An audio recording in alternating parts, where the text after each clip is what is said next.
안녕하세요 여러분. 대도중 2학년 역사쌤 요셉쌤입니다. 오늘은 세계 선사문화와 고대 문명 수업을 한번 해보도록 하겠습니다.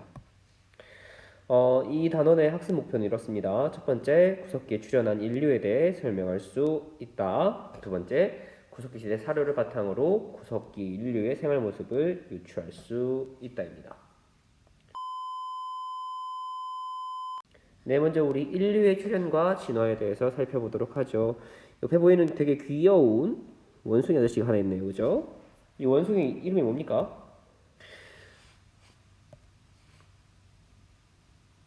네, 오스트랄로피테쿠스 아파렌시스라는 이름을 가지고 있습니다. 최초의 인류라고 여겨지고 있고요. 와, 이름 되게 길다. 그죠? 여기서 아파렌시스는 빼고 오스트랄로피테쿠스라고도 많이 부르는데요. 오스트랄로피테쿠스는 무슨 뜻이냐? 남방의 원숭이라는 뜻입니다. 왜 남방이에요? 요 인류 화석이 어디서 발견되냐면 아프리카에서 발견돼요. 남아프리카. 그래서 남쪽에서 발견된 원숭이다. 아직은 인간이라고 보기에는 조금 어렵고 원숭이에 가까운 그런 화석의 형태를 띠고 있습니다. 약 390만 년 전, 우와, 그죠? 390만 년 전 남아프리카에서 출현했고요. 특징으로는 직립보행을 하고 간단한 도구를 사용했던 것으로 보입니다. 선생님, 오스트랄로피테쿠스가 직립보행했는 건 어떻게 알아요? 인골의 구조하고 그 다음에 발자국 화석을 보고 알 수 있대요. 그런 걸 통해서 직립보행했던 걸 알 수 있는데 더 중요한 거는 직립보행을 하면서 이 오스트랄로피테쿠스가 얻게 되는 이득이 있다는 겁니다. 네, 직립보행을 얻는 이득 어떤 게 있을까요? 여러 친구들이 대답을 해주는 것 같은데 첫 번째로 넓은 시야를 가질 수 있게 됩니다. 그죠? 안경을 썼어요. 그죠? 왜냐면 이렇게 엎드려 있을 때보다 일어나 있을 때 훨씬 더 먼 곳을 바라볼 수 있잖아요. 높이가 높아지니까. 두 번째는 도구를 사용할 수 있습니다. 그렇겠지. 왜냐면은 원래는 앞발을 이렇게 땅을 디뎌야 되는데 일어서서 두 손이 자유로워지니까. 세 번째로 효율적으로 걸어다니고 이동할 수 있습니다. 그러면서 인류가 점점 진화하면서 남아프리카, 아프리카 지역을 지나서 유럽, 아시아로 많은 인류들이 이동하게 됩니다.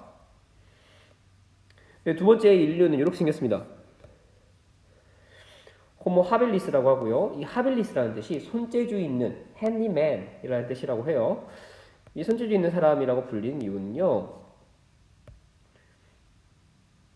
최초로 도구를 제작한 사람이에요. 집게라고 부르는 도구를 제작하는데 요거 좀 확대해 보면 이렇게 생겼죠. 집게. 집게는 어떻게 활용하는 걸까요? 네, 찍는 데 사용합니다. 뭘 찍을까요? 다양한 걸 찍겠지. 나무 뿌리도 찍고, 열매도 찍고, 동물도 찍고, 나랑 싸우던 애도 찍고, 그죠? 여러 가지를 찍는 걸로 사용했던 도구로 보입니다. 가장 초창기의 도구라고 해요. 그 뗀석기 중에서도 250만 년 전에 나왔고요. 두뇌 용량이 점점 조금씩 증가하고 있습니다. 그 안에 있는 뇌의 크기가 조금씩 커진다고 해요.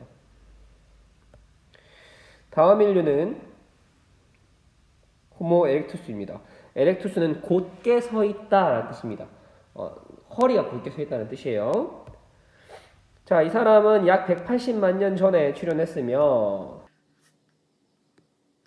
특징으로는 한층 발달된 뗀석기를 사용하는데 호모 에렉투스 때 사용한 석기로 되게 유명한 게 아슐리안형 석기라는 게 있습니다. 이렇게 생겼어요.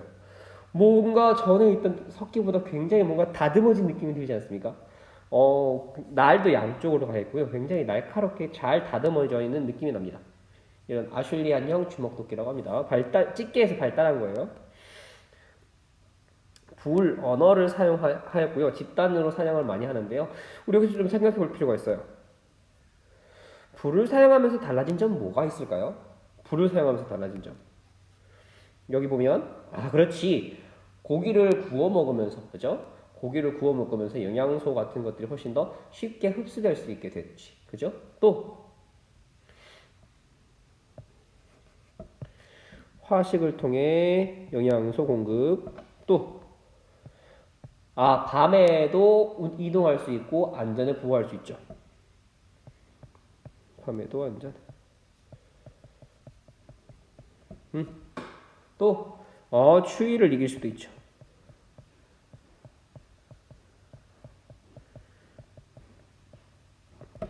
그래서 이것 이외에도 되게 다양한 그 장점들이 있을 텐데 이 불로 인하여서 인류의 어떤 문명 같은 것들이 발달하는데 큰 도움을 받았다고 합니다.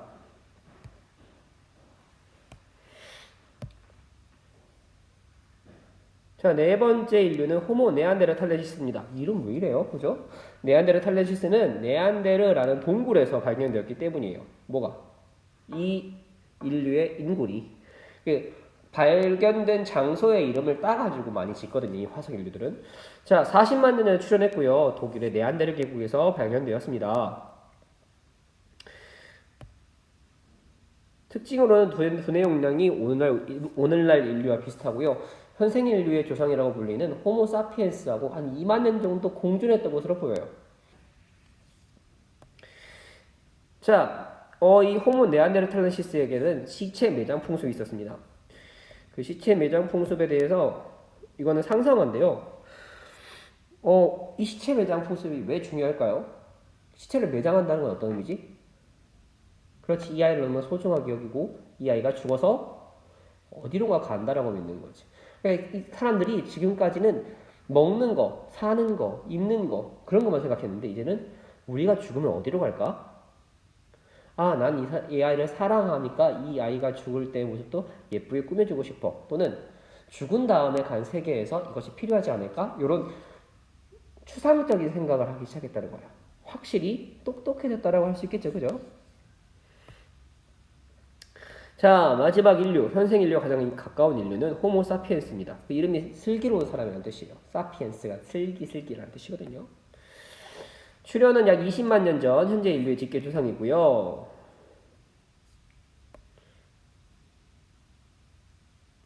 특징으로는 정교한 석기와 뼈도구를 사용했던 것으로 보입니다. 동굴 벽화를 남겼는데요. 이렇게 생겼어요. 동굴 벽화에다가 소나 말 같은 것들, 사슴 같은 것들 굉장히 많이 그렸다고 합니다. 대표 화석으로는 크로마뇽, 프랑스의 크로마뇽 동굴에서 발견됐다고 해서 크로마뇽인이라고 불리는데 이 크로마뇽인이 대표적으로 그 네안데르탈렌시스와 공존하면서 살았던 인류라고 보여집니다. 자, 우리 지금까지 구석기 시대에 출현했던 인류에 대해서 한번 살펴봤습니다. 오스트랄로피테쿠스, 호모 하빌리스, 호모 에렉투스, 호모 네안데르탈렌시스, 호모 사피엔스까지 살펴봤습니다. 이런 인류들이 살았던 시대는 전부 다 구석기입니다. 전부 다 구석기. 여러분, 구석기 다음에 무슨 시대죠? 신석기, 신석기 다음에 청동기, 다음에 철기 이렇게 나아가는데 그 중에서 구석기 시대에 대해서만 좀 살펴본 거예요. 자, 지금부터는 이 인류들이 사용한 도구들을 여러분들이 보면서 이 도구는 이름이 뭐고 어떻게 사용했을까? 그리고 이런 것들은 그 당시 때 왜 이 사람들이 이걸 만들었을까? 이런 의미에 대해서 여러분들이 스스로 생각해서 한번 유추해보는 시간을 가져보도록 하겠습니다. 이거 활동지고요. 원래대로라면 여러분들이 학교에 와서 활동 수업을 통해서 해야 되는 건데 각 반마다 차시가 달라서 원격 수업에서도 이런 활동들을 해야 될 것 같아요. 그래서 선생님이 강의 옆에다가 또 다른 자료로 학습지를 올려놓을 테니까 다운받아서 여러분들 꼭 그거를 집에서 인쇄하거나 컴퓨터에서 풀어서 선생님에게 올려주면 됩니다. 그리고 여러분들이 인쇄해서 가지고 있어요. 파일에다가 보관하고 있어야 됩니다. 알겠죠? 자, 이게 바로 여러분들에게 올려준 파일, 그 학습지입니다. 활동지라고 되어 있고 여기 1-1이라고 되어 있죠?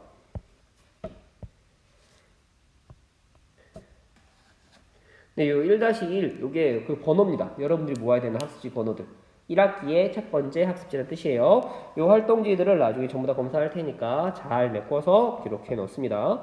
자, 이 물건은 어디에 쓰는 물건인고 하면서 다음 사진들을 보고 이것들을 만든 목적, 용도, 의미를 유추해 보랍니다. 이렇게 다양한 것들이 있죠. 뭐 돌들이 4개나 있어. 그리고 이런 동물의 그림도 나오고요. 해골도 누워있네요. 어머 야해라. 이런 인형들도 있습니다. 자, 이런 것들의 이름을 한번 지어보고 이것을 만든 목적, 용도, 의미를 여러분들이 생각해서 적어보면 됩니다.